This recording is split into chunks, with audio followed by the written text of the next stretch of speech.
Hi, എല്ലാവർക്കും A to Zന്റെ പുതിയൊരു job information വീഡിയോയിലേക്ക് ഒരിക്കൽ കൂടി സ്വാഗതം. കേരളത്തിൽ സ്ഥിരജോലി നേടാൻ ആഗ്രഹിക്കുന്ന ആൾക്ക്, കേരള സർക്കാരിൻ്റെ കീഴിൽ സ്ഥിരജോലി നേടാൻ ആഗ്രഹിക്കുന്ന ആൾക്ക് Kerala Devaswom board, Devaswom recruitment board ഇപ്പോൾ 2023 ആദ്യ നോട്ടിഫിക്കേഷൻ പ്രസിദ്ധീകരിച്ചിട്ടുണ്ട്. ഏകദേശം 23ഓളം തസ്തികകളിലായിട്ട് 445ഓളം ഒഴിവുകളിലേക്കാണ് അപേക്ഷ ക്ഷണിച്ചിരിക്കുന്നത്. അതിലേറ്റവും പ്രധാനപ്പെട്ട ഓഫീസ് അറ്റൻഡന്റ് ഉണ്ട്, അതുപോലെ തന്നെ പിയൂൺ ഉണ്ട്, വാച്ചർ, ക്ലർക്ക് തസ്തികകളിലേക്കും അതുപോലെ ക്ലർക്ക് കം ക്യാഷ് തസ്തികയായിട്ടും മറ്റ് നിരവധി തസ്തികൾ ഏകദേശം 20ന് മുകളിൽ തസ്തികകളിലായിട്ടാണ് ഇപ്പോൾ നിയമനം വന്നിരിക്കുന്നത്. അപ്പോൾ താല്പര്യമുള്ളവർക്ക് ഓൺലൈനായിട്ടാണ് അപേക്ഷിക്കാൻ കഴിയുക. മിനിമം 7ാം ക്ലാസ് മുതൽ യോഗ്യതയുള്ളവർക്ക് അപ്ലൈ ചെയ്യാൻ പറ്റുന്ന പോസ്റ്റുകളും ഡിഗ്രി, ഡിപ്ലോമ, +2 യോഗ്യതയുള്ളവർക്കും 10ാം ക്ലാസ് ഉള്ളവർക്കും അപ്ലൈ ചെയ്യാൻ പറ്റുന്ന നിരവധി പോസ്റ്റുകൾ ഇതിലുണ്ട്.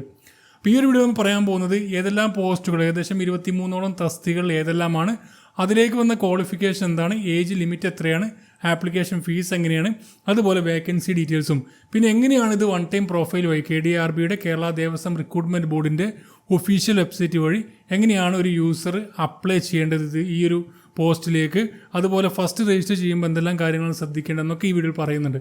അതുപോലെ തന്നെ നിങ്ങളുടെ മൊബൈൽ വഴി നിങ്ങൾക്ക് ഇത് അപേക്ഷിക്കാം. അപ്പോൾ ഇതിൽ അപേക്ഷിക്കുന്ന അതേ സ്റ്റെപ്പുകൾ ഉപയോഗിച്ച് നിങ്ങൾ എന്ത് ചെയ്യുക, നിങ്ങളുടെ മൊബൈലിൽ ബ്രൗസറിൽ നിങ്ങൾ ഈ സ്റ്റെപ്പുകൾ ഫോളോ ചെയ്ത് കഴിഞ്ഞാൽ നിങ്ങൾക്ക് അപ്ലൈ ചെയ്യാൻ പറ്റും.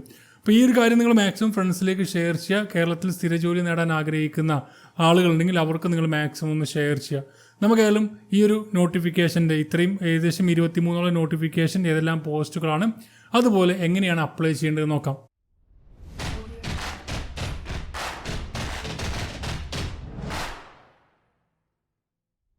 ഇപ്പോൾ കേരള ദേവസ്വം റിക്രൂട്ട് ബോർഡിൻ്റെ 11/10/2023 വന്ന റിക്രൂട്ട്മെന്റ് നോട്ടിഫിക്കേഷനിൽ വന്നിരിക്കുന്ന കാറ്റഗറി നമ്പറും പോസ്റ്റ് നെയിമും അതുപോലെ സാലറി, ഏജ് ലിമിറ്റ്, ക്വാളിഫിക്കേഷൻ, അതുപോലെ എങ്ങനെയാണ് അപ്ലൈ ചെയ്യേണ്ടത്, മറ്റുള്ള കാര്യങ്ങളെല്ലാം നമ്മൾ പറയുന്നുണ്ട്.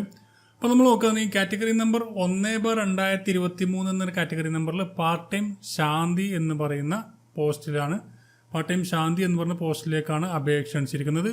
മൊത്തം 75 ഒഴിവുകൾ. ഇതിൻ്റെ ഷോർട്ട് നോട്ടിഫിക്കേഷനാണിത്. ഇതിൻ്റെ ഡീറ്റെയിൽ ആയിട്ടുള്ള നോട്ടിഫിക്കേഷൻ താഴെ നിങ്ങൾക്ക് ഡൗൺലോഡ് ചെയ്തെടുക്കാം ഓരോ പോസ്റ്റിൻ്റെയും. അതിലേക്ക് 14,800 മുതൽ 22,970 വരെ ആയിരിക്കും ശമ്പളം. ഇതിൻ്റെ കാറ്റഗറി നമ്പർ നിങ്ങൾ ഓർത്തിരിക്കുക. ഓരോന്നിനും അപ്ലൈ ചെയ്യണമെങ്കിൽ കാറ്റഗറി നമ്പർ. ഇപ്പോൾ 2023 വന്നിരിക്കുന്ന ആദ്യ നോട്ടിഫിക്കേഷനാണിത്.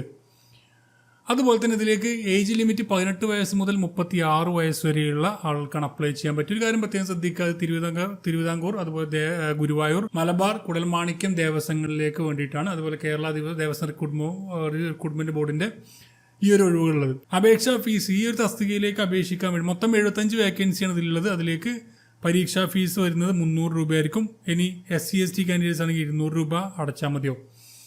പിന്നെ SSLC വിജയം അല്ലെങ്കിൽ തത്തുല്യ യോഗ്യതയാണ് വേണ്ടത്. അതുപോലെ രണ്ടാമത്തെ ക്വാളിഫിക്കേഷൻ തന്ത്രവിദ്യാപീഠത്തിൽ നിന്നോ തിരുവിതാംകൂർ ദേവസ്വം ബോർഡ്, കേരള ദേവസ്വം ബോർഡ് അംഗീകരിച്ചിട്ടുള്ള ഏതെങ്കിലും തന്ത്ര വിദ്യാലയങ്ങളിൽ നിന്നോ ഉള്ള യോഗ്യതാ സർട്ടിഫിക്കറ്റ് കൂടി അവർക്ക് വേണം. പിന്നെ ശാന്തി തസ്തികയിൽ 1 വർഷത്തിൽ കുറയാത്ത പ്രവൃത്തി പരിചയം ഉണ്ടായിരിക്കണമെന്നുകൂടി പറഞ്ഞിട്ടുണ്ട്. പിന്നെ പ്രവൃത്തി പരിചയം 3 നേരം പൂജയുള്ള ക്ഷേത്രങ്ങളിൽ നിന്നുള്ളായിരിക്കണം. പുരുഷന്മാർ മാത്രം ഈ തസ്തികയിലേക്ക് അപേക്ഷിച്ചാൽ മതി. സ്ത്രീകൾക്ക് ഈ തസ്തികയിലേക്ക് അപേക്ഷിക്കാൻ കഴിയില്ല. ഇനി നെക്സ്റ്റ് തസ്തിക നോക്കുകയാണെങ്കിൽ പാർട്ട് ടൈം തളി തിരുവിതാംകൂർ ദേവസ്വം ബോർഡിലേക്ക് വേണ്ടിയിട്ട് 135 ഒഴിവുകൾ അതിലേക്കുണ്ട്. അതിലേക്ക് 11,500 മുതൽ 18,940 വരെ ആയിരിക്കും ശമ്പളം ഉണ്ടായിരിക്കുക. 18 വയസ്സ് മുതൽ 36 വയസ്സ് വരെയുള്ളവർക്കാണ് അപ്ലൈ ചെയ്യാൻ പറ്റുക. 300 രൂപ ആപ്ലിക്കേഷൻ ഫീസ് ഉണ്ടാവും. 200 രൂപയാണ് SC/STക്ക്. അതിലേക്ക് വേണ്ട ക്വാളിഫിക്കേഷൻ SSLC ഉണ്ടായിരിക്കുക, അല്ലെങ്കിൽ അതുമായി ബന്ധപ്പെട്ട ഈക്വലന്റ് ക്വാളിഫിക്കേഷൻ ഉള്ളവർക്ക് അതിലേക്ക് അപ്ലൈ ചെയ്യാൻ പറ്റും. പിന്നെ കാറ്റഗറി നമ്പർ 3/2023 നോക്കുകയാണെങ്കിൽ പാർട്ട് ടൈം കഴകം കം വാച്ചർ എന്ന് പറയുന്ന പോസ്റ്റിലേക്ക് 119 ഒഴിവുണ്ട്. അതിലേക്ക് 11,500 മുതൽ ഏകദേശം 18,940 വരെ ആയിരിക്കും ശമ്പളം. 18നും അതുപോലെ 36നും മധ്യ പ്രായമുള്ളവർക്കാണ് അപേക്ഷിക്കാൻ കഴിയുക. അതിലേക്ക് 300 രൂപയായിരിക്കും ആപ്ലിക്കേഷൻ ഫീസ് ഉണ്ടായിരിക്കുക. യോഗ്യത SSLC അല്ലെങ്കിൽ അതുമായി ബന്ധപ്പെട്ട ഈക്വലന്റ് ക്വാളിഫിക്കേഷൻ ഉള്ളവർക്ക് അതിലേക്ക് അപ്ലൈ ചെയ്യാൻ പറ്റും. ഇതിലേക്കും പുരുഷന്മാർക്ക് മാത്രമായിരിക്കും ഇതിലേക്ക് അപേക്ഷിക്കാൻ കഴിയുക. ഭിന്നശേഷിക്കാർക്ക് ഈ തസ്തികയിലേക്ക് അപേക്ഷിക്കാൻ അർഹരല്ല എന്ന് പറഞ്ഞിട്ടുണ്ട്. ഇനി നാദസ്വരം കം വാച്ചർ തസ്തികയിലേക്ക് 35 ഒഴിവുണ്ട്. അതിലേക്ക് 23,000 മുതൽ 50,200 വരെയാണ് ശമ്പളം. 18നും 36നും മധ്യമായിരിക്കും ഇതിൻ്റെ പ്രായപരിധി ഉണ്ടായിരിക്കുക. 300 രൂപയായിരിക്കും ആപ്ലിക്കേഷൻ ഫീസ്. പട്ടികജാതി പട്ടികവർഗക്കാർക്ക് 200 രൂപ അത് അടച്ചാൽ മതിയാവും. ഇതിലേക്ക് SSLC വിജയം ഉണ്ടായിരിക്കുക അല്ലെങ്കിൽ അതുമായി ബന്ധപ്പെട്ട തത്തുല്യ യോഗ്യതയാണ് പറഞ്ഞിരിക്കുന്നത്. അതുപോലെ നാദസ്വരം വിഷയങ്ങളിൽ ക്ഷേത്ര കലാപീഠത്തിൽ നിന്നോ ബോർഡ് അംഗീകരിച്ച സ്ഥാപനങ്ങളിൽ നിന്നോ ഉള്ള യോഗ്യതാ സർട്ടിഫിക്കറ്റും കൂടി വേണം. ഇതിലേക്ക് പുരുഷന്മാർക്ക് ഈ തസ്തികയിലേക്ക് അപേക്ഷിച്ചാൽ മതിയാവുമെന്ന് പറഞ്ഞിട്ട് സ്ത്രീകൾക്ക് അപേക്ഷിക്കാൻ കഴിയില്ല. പിന്നെ കാറ്റഗറി നമ്പർ 5/2023 പറഞ്ഞത് തകിൽ കം വാച്ചർ തിരുവിതാംകൂർ ദേവസ്വം ബോർഡിലേക്ക് 23,000 മുതൽ 50,200 വരെ ശമ്പളം, 33 വേക്കൻസികളാണ് പറഞ്ഞിരിക്കുന്നത്. 18-നും 36-നും മധ്യമായിരിക്കും ഇതിലേക്ക് പറഞ്ഞിരിക്കുന്ന ഏജ് ലിമിറ്റ്. ഇതിലേക്ക് 300 രൂപ ആപ്ലിക്കേഷൻ ഫീസ് ഉണ്ട്. 200 രൂപയായിരിക്കും പട്ടികജാതി പട്ടികവർഗക്കാർക്ക്. ഓരോ തസ്തികയിലേക്കും സെപ്പറേറ്റ് ആപ്ലിക്കേഷൻ ഫീസ് അടക്കേണ്ടി വരും. അപ്പോൾ യോഗ്യതകൾ SSLC വിജയം അല്ലെങ്കിൽ തത്തുല്യ യോഗ്യത, തകിൽ വിഷയത്തിൽ ക്ഷേത്ര കലാപീഠത്തിൽ നിന്നോ ബോർഡ് അംഗീകരിച്ച സ്ഥാപനങ്ങളിൽ നിന്നോ ഉള്ള യോഗ്യതാ സർട്ടിഫിക്കറ്റാണ് വേണ്ടത്. പുരുഷന്മാർക്ക് മാത്രമാണ് ഇതിലേക്ക് അപേക്ഷിക്കാൻ കഴിയാം. പിന്നെ കാറ്റഗറി നമ്പർ 6/2023 നോക്കിക്കഴിഞ്ഞാൽ പാർട്ട് ടൈം പുരോഹിതൻ എന്ന് പറഞ്ഞ പോസ്റ്റിലേക്ക് തിരുവിതാംകൂർ ദേവസ്വം ബോർഡ് 11,500 മുതൽ 18,940 വരെ ശമ്പളം ലഭിക്കും. പ്രായപരിധി 18-നും 36-നാണ്. അതിലേക്ക് അപേക്ഷാ ഫീസ് 300 രൂപയായിരിക്കും ആപ്ലിക്കേഷൻ ഫീസ്. അതുപോലെ പട്ടികജാതി പട്ടികവർഗക്കാർക്ക് 200 രൂപയായിരിക്കും ആപ്ലിക്കേഷൻ ഫീസ് ഉണ്ടായിരിക്കുക. SSLC വിജയം അല്ലെങ്കിൽ തത്തുല്യ യോഗ്യത, അതുപോലെ പിതൃകർമ്മം നടത്തുന്നതിനുള്ള പ്രാവീണ്യം. പിന്നെ പറഞ്ഞിരിക്കുന്നത് ട്യൂട്ടർ തകിൽ എന്ന് പറഞ്ഞ പോസ്റ്റിലേക്ക് ഒരു വേക്കൻസി 19,000 മുതൽ 43,600 വരെ ശമ്പളം ലഭിക്കുന്നതാണ്. അപേക്ഷാ ഫീസ് 300 രൂപയായിരിക്കും. പ്രായപരിധി 18-നും 36. SSLC ആണ് അതിലേക്ക് വേണ്ട ക്വാളിഫിക്കേഷൻ. പിന്നെ കാറ്റഗറി നമ്പർ 8/2023 ട്യൂട്ടർ നാദസ്വരം എന്ന് പറയുന്ന പോസ്റ്റിലേക്ക് 19,000 മുതൽ 43,600 വരെയാണ് ശമ്പളം. ഒഴിവുകൾ 2 വേക്കൻസിയാണ്. പ്രായപരിധി 18-നും 36-നും മധ്യയാണ് പ്രായപരിധി പറഞ്ഞിരിക്കുന്നത്. 300 രൂപയായിരിക്കും ആപ്ലിക്കേഷൻ ഫീസ്. 200 രൂപ പട്ടികജാതി പട്ടികവർഗർക്ക് 200 രൂപയായിരിക്കും ആപ്ലിക്കേഷൻ ഫീസ്. അതിലേക്ക് വേണ്ട ക്വാളിഫിക്കേഷൻ SSLC അല്ലെങ്കിൽ തത്തുല്യമായിട്ടുള്ള യോഗ്യത. അതുപോലെ തന്നെ ഈ ഒരു പോസ്റ്റ് നാദസ്വരം വിഷയത്തിൽ ക്ഷേത്ര കലാപീഠത്തിൽ നിന്നുള്ള ഫസ്റ്റ് ക്ലാസ് സർട്ടിഫിക്കറ്റ് ആണ് വേണ്ടത്. പിന്നെ ട്യൂട്ടർ പഞ്ചവാദ്യം എന്ന് പറഞ്ഞ പോസ്റ്റിലേക്ക് 6 ഒഴിവുകളുണ്ട്. 19,000 മുതൽ 43,600 വരെയാണ് ശമ്പളം.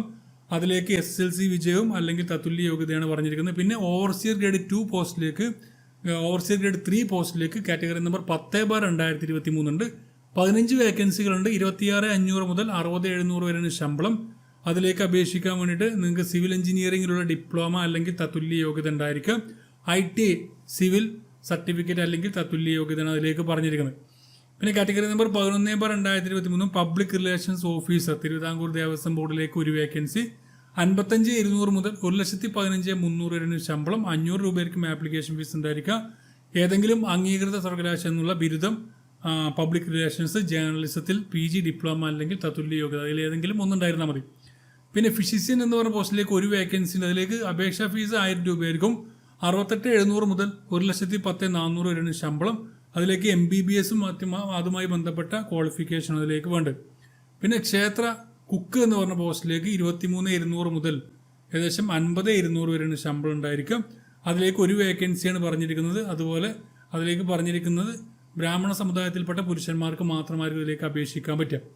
പിന്നെ ക്ലർക്ക് കാറ്റഗറി നമ്പർ 14/2023 ക്ലർക്ക് ഒഴിവിലേക്ക് മലബാർ ദേവസ്വം ബോർഡിലേക്ക് 26,500 മുതൽ 60,700 വരെ ശമ്പളം ലഭിക്കാവുന്ന ഒരു പോസ്റ്റ് ഉണ്ട്. അതിലേക്ക് 300 രൂപ ആപ്ലിക്കേഷൻ ഫീസ് ഉണ്ട്. 200 രൂപയായിരിക്കും മറ്റുള്ള വിഭാഗക്കാർക്ക് SC/STക്ക്. +2 പാസ്സായിരിക്കണം അല്ലെങ്കിൽ തത്തുല്യ യോഗ്യത. അതുപോലെ DCA അല്ലെങ്കിൽ തത്തുല്യ യോഗ്യതയാണ് ഇതിലേക്ക് വേണ്ട ക്വാളിഫിക്കേഷൻ. പിന്നെ ക്ലർക്ക് അത് ഈ ഇതിന് ഡിപ്പാർട്ട്മെന്റ് നമ്മൾ ഡിപ്പാർട്ട്മെന്റൽ കാൻഡിഡേറ്റ്സിന് തസ്തിക മാറ്റം വഴിയുള്ള നിയമനമാണ്. 6 ഒഴിവുണ്ട് അതിലേക്ക്. പിന്നെ വന്നിട്ട് പ്യൂൺ ഒഴിവിലേക്ക് നിങ്ങൾക്ക് 3 ഒഴിവുണ്ട്. 16,500 മുതൽ 35,700 വരെ ശമ്പളം ഉണ്ടായിരിക്കും. അതിലേക്ക് 7ാം ക്ലാസ് പാസ്സായിരിക്കണം. സൈക്കിൾ സവാരി അറിഞ്ഞിരിക്കണമെന്നാണ് പറഞ്ഞിരിക്കുന്നത്. പിന്നെ വരുന്നത് കഴകം എന്ന് പറഞ്ഞ പോസ്റ്റിലേക്ക് ഒരു വേക്കൻസി ഉണ്ട്. അതുപോലെ തന്നെ സെക്യൂരിറ്റി ഗാർഡ് പോസ്റ്റിലേക്ക് ഒരു വേക്കൻസി ഉണ്ട്. അതിലേക്ക് വേണ്ട ക്വാളിഫിക്കേഷൻ SSLC ആണ്. പിന്നെ പറഞ്ഞിരിക്കുന്നത് കീഴ്ശാന്തി എന്ന് പറഞ്ഞ പോസ്റ്റിലേക്ക് 3 വേക്കൻസി ഉണ്ട്. അതിലേക്ക് 13,190 മുതൽ 20,530 വരെയാണ് ശമ്പളം വന്നിരിക്കുന്നത്. പിന്നെ ക്ലർക്ക് കം കാഷ്യർ വിഭാഗത്തിലേക്ക് 2 വേക്കൻസി ഉണ്ട്. അതിലേക്ക് 35,600 മുതൽ 75,400 വരെയാണ് ശമ്പളം. അതിലേക്കും നിങ്ങൾക്ക് വേണ്ട അംഗീകൃത സർവകലാശാല എന്നുള്ള 50% മാർക്കിൽ കുറയാത്ത ഡിഗ്രിയാണ് വേണ്ടത്. പിന്നെ കോൺഫിഡൻഷ്യൽ അസിസ്റ്റന്റ് നിയമനമുണ്ട്. 27,900 മുതൽ 63,700 വരെ ശമ്പളം. അതിലേക്ക് 500 രൂപ ആപ്ലിക്കേഷൻ ഫീസ് ഉണ്ട്. അതിലേക്ക് +2 തത്തുല്യമായിട്ടുള്ള യോഗ്യത ഉണ്ടായിരിക്കാം. പിന്നെ ഓഫീസ് അറ്റൻഡന്റ് എന്ന് പറഞ്ഞ പോസ്റ്റിലേക്ക് ഒഴിവുണ്ട്. അതിലേക്ക് 23,000 മുതൽ 50,200 വരെ ശമ്പളം ലഭിക്കുന്നതാണ്. പിന്നെ ക്ലർക്ക് വിശ്വകർമ്മ വിഭാഗത്തിന് വേണ്ടിയിട്ട് ഒരു വേക്കൻസി +2 ഉണ്ടായിരിക്കുക തത്തുല്യ യോഗ്യത. അപ്പോൾ ഇത്രയാണ് വേക്കൻസികൾ. 23 കാറ്റഗറികളിലായിട്ടാണ് ഈ വിജ്ഞാപനം വന്നിരിക്കുന്നത്. 445 ഒഴിവുകളാണ് ടോട്ടൽ വന്നിരിക്കുന്ന ഒഴിവുകളുള്ളത്. ഇനി എങ്ങനെയാണ് ഇതിലേക്ക് അപേക്ഷിക്കേണ്ടത്, എന്തെല്ലാം കാര്യങ്ങളാണ് ശ്രദ്ധിക്കേണ്ടത് നമുക്ക് നോക്കാം. അപ്പോൾ ഓൺലൈനായിട്ട് നിങ്ങൾക്ക് അപേക്ഷിക്കാൻ വേണ്ടിയിട്ട് താഴെ നിങ്ങൾക്ക് ഫസ്റ്റ് കമൻ്റ് ആയിട്ടും അതുപോലെ ഡിസ്ക്രിപ്ഷനിലും ലിങ്ക് കൊടുക്കുന്നുണ്ട്. അതുവഴി നിങ്ങൾക്ക് ഡീറ്റെയിൽ ആയിട്ടുള്ള കാര്യങ്ങളൊക്കെ ഓരോ തസ്തികയുടെ ഡീറ്റെയിൽസ് നിങ്ങൾക്ക് ലഭിക്കുന്നതാണ്.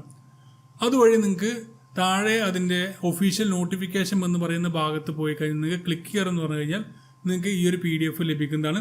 അതുപോലെ തന്നെ അപ്ലൈ നോ എന്ന് പറയുന്നത് ക്ലിക്ക് ചെയ്ത് കഴിഞ്ഞാൽ നിങ്ങൾക്ക് ഒഫീഷ്യൽ വെബ്സൈറ്റ് വഴി KDRBയുടെ കേരള ദേവസ്വം റിക്രൂട്ട്മെന്റ് ബോർഡിന്റെ ഒഫീഷ്യൽ വെബ്സൈറ്റ് വഴി നിങ്ങൾക്ക് അപ്ലൈ ചെയ്യാൻ പറ്റും. അപ്പോൾ നമ്മൾ എങ്ങനെയാണ് അപ്ലൈ ചെയ്യേണ്ടത് നോക്കിക്കഴിഞ്ഞാൽ ഇത് വൺ ടൈം പ്രൊഫൈലാണ് KDRBയുടെ. അപ്പോൾ ആദ്യമായിട്ട് രജിസ്റ്റർ ചെയ്യുന്ന ആളുകൾ ന്യൂ യൂസർ രജിസ്ട്രേഷൻ എന്നുള്ളത് ക്ലിക്ക് ചെയ്യേണ്ടത്. ഇനി നിങ്ങൾ ഓൾറെഡി രജിസ്റ്റർ ചെയ്ത ആളാണെങ്കിൽ, മുമ്പ് രജിസ്റ്റർ ചെയ്ത ആളാണെങ്കിൽ നിങ്ങൾക്ക് യൂസർ നെയിം പാസ്വേഡും ക്യാപ്ചയും അടിച്ച് ലോഗിൻ ചെയ്യാം. നിങ്ങൾക്ക് മുമ്പ് രജിസ്റ്റർ ചെയ്തിട്ടുണ്ട് പക്ഷേ നിങ്ങളുടെ പാസ്വേഡ് മറ്റോ ഓർമ്മയില്ലെങ്കിൽ നിങ്ങൾക്ക് ഫോർഗോട്ട് പാസ്വേഡ് എന്നടിച്ച് കഴിഞ്ഞാൽ പാസ്വേഡ് നിങ്ങൾക്ക് റിക്കവർ ചെയ്തെടുക്കാം. ഇനി യൂസർ നെയിം ആണ് നിങ്ങൾ മറന്നതെങ്കിൽ ഫോർഗോട്ട് യൂസർ നെയിം അടിച്ചു കഴിഞ്ഞാൽ അതുമായി ബന്ധപ്പെട്ട ഡീറ്റെയിൽസ് നിങ്ങൾ കൊടുത്തു കഴിഞ്ഞാൽ അത് നിങ്ങൾക്ക് ലഭിക്കുന്നതാണ്. അതിന് ശേഷം നിങ്ങൾ ഫോർഗോട്ട് പാസ്വേഡ് അടിച്ച് എന്നിട്ട് യൂസർ നെയിം അടിച്ച് അങ്ങനെ ചെയ്യാവുന്നതാണ്. നമ്മളിത് ന്യൂ ഒരു യൂസർ വന്നു കഴിഞ്ഞാൽ എന്താണ് ചെയ്യുന്നത് നോക്കി കഴിഞ്ഞാൽ ന്യൂ യൂസർ രജിസ്ട്രേഷൻ എന്നുള്ളത് ക്ലിക്ക് ചെയ്യുക. അതിനുശേഷം നിങ്ങൾ ഇതിലേക്ക് ഇമെയിൽ ID നിങ്ങൾ കൊടുക്കുകയാണ് വേണ്ടത്. നിങ്ങളുടെ ഇമെയിൽ ID ഇവിടെ കൊടുക്കുക. അതുപോലെ തന്നെ മൊബൈൽ നമ്പർ നിങ്ങൾ കൊടുക്കണം. യൂസർ നെയിം നിങ്ങൾ കൊടുക്കണം. യൂസർ നെയിം മസ്റ്റ് ആവും മിനിമം 6 ക്യാരക്ടർ, 6 ക്യാരക്ടർ മിനിമം നിങ്ങൾക്ക് വേണം. പിന്നെ പാസ്വേഡ് മസ്റ്റ് മിനിമം 6 ക്യാരക്ടറിന് വേണം. അതിൽ നിങ്ങൾക്ക് സ്മോൾ ലെറ്റർ വേണം, ക്യാപിറ്റൽ ലെറ്റർ വേണം, DT വേണം, അതുപോലെ സ്പെഷ്യൽ ക്യാരക്ടറും വേണം എന്ന് പറഞ്ഞിട്ടുണ്ട്.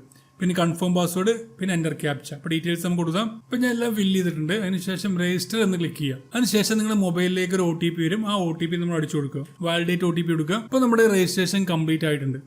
ഇനി നമ്മൾ ലോഗിൻ ചെയ്യാൻ വേണ്ടത് നമ്മുടെ ഈ പ്രൊഫൈലിൽ ലോഗിൻ ചെയ്യാണ് വേണ്ടത്. നമ്മൾക്ക് യൂസർ നെയിം അടിക്കുക, അതുപോലെ തന്നെ നമ്മുടെ പാസ്വേഡ്, ക്യാപ്ച എന്നിവ അടിച്ച് നമുക്ക് സൈനിങ് എന്ന് പറഞ്ഞ് ക്ലിക്ക് ചെയ്യാം. അപ്പോൾ ഇങ്ങനെ ഇൻ്റർഫേസിലാണ് നമ്മൾ സൈനിങ് കൊടുത്തു കഴിഞ്ഞാൽ വരിക. അപ്പോൾ ഇവിടെ നമ്മൾ please be ready with the following details four filling candidates profile. അപ്പോൾ നമ്മുടെ ഈ പ്രൊഫൈൽ ക്രിയേറ്റ് ചെയ്യാൻ വേണ്ടിയിട്ട്, കാൻഡിഡേറ്റ് പ്രൊഫൈൽ ക്രിയേറ്റ് ചെയ്യാൻ വേണ്ടി നമുക്ക് ഫോട്ടോ വേണം, സൈന് വേണ്ടി വരും, ക്വാളിഫിക്കേഷൻ ഉണ്ടെങ്കിൽ അത്, അതുപോലെ ക്വാളിഫിക്കേഷൻ മസ്റ്റായിട്ടും വേണം, എക്സ്പീരിയൻസ് ഉണ്ടെങ്കിൽ അത്, അതുപോലെ വെയിറ്റേജ് പ്രിഫറൻസ് ഉണ്ടെങ്കിൽ അത്, അതുപോലെ physical fitness, valid ID card details, election Aadhaar card, PAN, passport, driving licence, അത്തരമുള്ള കാര്യങ്ങളൊക്കെ നിങ്ങൾ റെഡിയാക്കി വെക്കുക എന്നാണ് പറഞ്ഞിരിക്കുന്നത്. അപ്പോൾ നമ്മൾ ചെയ്യേണ്ടത് പേര് കൊടുക്കുക, അതുപോലെ രക്ഷകർത്താവിൻ്റെ പേര് പറഞ്ഞിട്ടുണ്ട്, ജനനത്തീയതി പറഞ്ഞിട്ടുണ്ട്. അതുപോലെ തന്നെ ഇതിൽ നമുക്ക് ഈ ഒരു സെഷൻ മൊത്തം 15 മിനിറ്റ് ആയിരിക്കും ഉണ്ടായിരിക്കുക. അപ്പോൾ ആ 15 മിനിറ്റിനുള്ളിൽ നമ്മൾ ചെയ്തിട്ടില്ലെങ്കിൽ വീണ്ടും നമ്മൾ സേവ് ചെയ്തിട്ട് വീണ്ടും എന്ത് ചെയ്യുക, വീണ്ടും അത് ലോഗിൻ ചെയ്ത ശേഷം വേണം അപ്ലൈ ചെയ്യാൻ വേണ്ടിയിട്ട്. ഇപ്പോൾ ഇവിടെ മാതൃഭാഷ, അതുപോലെ തിരിച്ച് രേഖ കൊടുക്കുക, ആധാർ കാർഡ്, അതുപോലെ രക്ഷകർത്താവുമായുള്ള ബന്ധം, മറ്റുള്ള ഡീറ്റെയിൽസ്, സംവരണത്തിന് അനുകൂലം ഉണ്ടെങ്കിൽ അത്, മതം, അതുപോലെ തന്നെ മറ്റുള്ള കാര്യങ്ങളൊക്കെ ഇതിൽ റെഡ് സ്റ്റാർ ഇട്ടെല്ലാം നിർബന്ധമായിട്ടും കൊടുക്കണം. അത് നമ്മൾ ജസ്റ്റ് ഒന്ന് കൊടുത്തു നോക്കാം എങ്ങനെയാണെന്ന്. ഇപ്പോൾ ഞാൻ പ്രൊഫൈലോ ക്രിയേറ്റ് ചെയ്ത് നമ്മൾ സൈഡിലേക്ക് വന്നു കഴിഞ്ഞാൽ ഇവിടെ ആപ്ലിക്കേഷൻ നിങ്ങൾ എല്ലാ ഡീറ്റെയിൽസും കൊടുക്കുക, ഫോട്ടോ, സിഗ്നേച്ചർ, റീസൈസ്, ക്വാളിഫിക്കേഷൻ എല്ലാ കാര്യങ്ങളും കൊടുത്ത ശേഷം നിങ്ങൾ ആപ്ലിക്കേഷൻ സബ്മിറ്റ് ചെയ്യുന്നത് എങ്ങനെ നോക്കാം. ആപ്ലിക്കേഷൻ സബ്മിഷൻ എന്ന് പറഞ്ഞൊരു ടാബ് ഉണ്ട്. ആ ടാബ് പോയിട്ട് ഇപ്പോൾ അവൈലബിൾ ആയിട്ടുള്ള ഇപ്പോൾ ഡയറക്റ്റ് ഇപ്പോൾ ബൈ ട്രാൻസ്ഫർ ആണെങ്കിൽ ബൈ ട്രാൻസ്ഫർ, നമ്മൾ സാധാരണയായിട്ട് നോർമലായിട്ട് ബൈ ട്രാൻസ്ഫർ എന്ന് പറഞ്ഞാൽ നമ്മൾ ആ ഒരു ഡിപ്പാർട്ട്മെൻറ്റിലുള്ള ആളുകൾക്ക് മാത്രമേ, അല്ലെങ്കിൽ കേരള സർക്കാരിൻ്റെ വിവിധ ഡിപ്പാർട്ട്മെൻറ്റിലുള്ളവർക്കാണ് ഈ ബൈ ട്രാൻസ്ഫർ കൊടുക്കേണ്ടത്. നമ്മൾ NCA അല്ലെങ്കിൽ ഡയറക്റ്റ് സ്പെഷ്യൽ റിക്രൂട്ട്മെൻറ്റ്, ഇത് 3 ജനറൽ കാറ്റഗറിക്ക് വരുന്നത്. ഇപ്പോൾ ജനറൽ വിഭാഗത്തിന് പബ്ലിക്കിന് വേണ്ടിയിട്ട് 3 കാറ്റഗറിയാണ്. അതിൽ ഡയറക്റ്റ് എന്ന് പറഞ്ഞാൽ ക്ലിക്ക് ചെയ്യുക. അതിൽ കാറ്റഗറി നമ്പർ, നിങ്ങൾക്ക് ഏത് കാറ്റഗറി നമ്പറാണോ അപ്ലൈ ചെയ്യാൻ, ഇപ്പോൾ നിങ്ങൾ ക്ലർക്ക് കം ക്യാഷ്യർ ആണ് അതിലേക്ക് അപ്ലൈ ചെയ്യുന്നത്, ക്ലർക്ക് കം ക്യാഷ്യർ എന്നുള്ളത് ക്ലിക്ക് ചെയ്യുക. അതിനുശേഷം അതിൻ്റെ ഡീറ്റെയിൽ, ഇപ്പോൾ നമ്മൾ ഈ ക്വാളിഫിക്കേഷൻ അപ്ലോഡ് ചെയ്തിട്ടില്ല, അതുപോലെ തന്നെ ഫോട്ടോസ് അപ്ലോഡ് ചെയ്തിട്ടില്ല, മറ്റു കാര്യങ്ങളൊന്നും കൊടുത്തിട്ടില്ല. അതുകൊണ്ടാണ് ഇങ്ങനെ എററൊക്കെ വരുന്നത്. ഞാൻ ഈ കാര്യങ്ങൾ ഞാൻ ജസ്റ്റ് ഡെമോക്ക് വേണ്ടിയിട്ട് മാത്രമാണ് ഇത് ഈ പ്രൊഫൈൽ ക്രിയേറ്റ് ചെയ്തത്.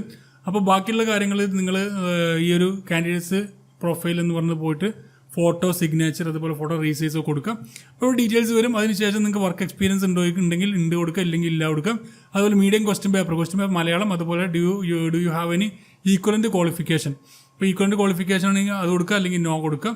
അതിനുശേഷം നിങ്ങൾ ഓൺലൈൻ പേയ്മെൻറ്റ് ഗെറ്റ് വേണ്ടത് നിങ്ങൾക്ക് കനറ ബാങ്ക് ഉണ്ട്, അതുപോലെ ഫെഡറൽ ബാങ്ക് ഉണ്ട്. അപ്പോൾ കനറ ബാങ്ക് ഫെഡറൽ ബാങ്ക് ഇപ്പോൾ ഏത് ബാങ്ക്, ഇപ്പോൾ ഫെഡറൽ ബാങ്ക് ക്ലിക്ക് ചെയ്യുകയാണെങ്കിൽ അത് ക്ലിക്ക് ചെയ്തിട്ട് നിങ്ങൾക്ക് ഡിക്ലറേഷൻ കൊടുക്കുക. അതിനുശേഷം നിങ്ങൾക്ക് എന്ത് ചെയ്യുക, സേവ് ഡ്രാഫ്റ്റ് എന്നുള്ളത് ക്ലിക്ക് ചെയ്യുക. അപ്പോൾ ഇവിടെ ഞാൻ ഒരു ക്വാളിഫിക്കേഷനും ആഡ് ചെയ്യാത്തതുകൊണ്ടാണ് എനിക്കിങ്ങനെ സേവ് ഡ്രാഫ്റ്റ് അതുപോലെ തന്നെ ഇതിൽ സേവ് ആവാത്ത കാര്യമുള്ളത്. അപ്പോൾ നിങ്ങൾ തീർച്ചയായിട്ടും നിങ്ങളുടെ കാൻഡിഡേറ്റ്സ് പ്രൊഫൈൽ ക്ലിയർ അല്ലേ നോക്കുക.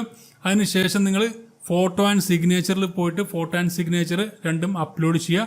അതിൽ മാക്സിമം 30 KB ആണ്. അതുപോലെ ഇമേജ് ഡയമെൻഷൻ വേണ്ടത് 150x200. അതിൻ്റെ ഇമേജ് ഫോർമാറ്റ് കൊടുത്തിട്ടുണ്ട്. പിന്നെ അതുപോലെ സിഗ്നേച്ചർ 30 KB മാക്സിമം 30 KB ആണ്. പിന്നെ അതിനുശേഷം ഫോട്ടോ റീസൈസ് ചെയ്യണമെന്നുണ്ടെങ്കിൽ നിങ്ങൾക്ക് ഫോട്ടോ ഇവിടുന്ന് റീസൈസ് ചെയ്യാവുന്നതാണ്.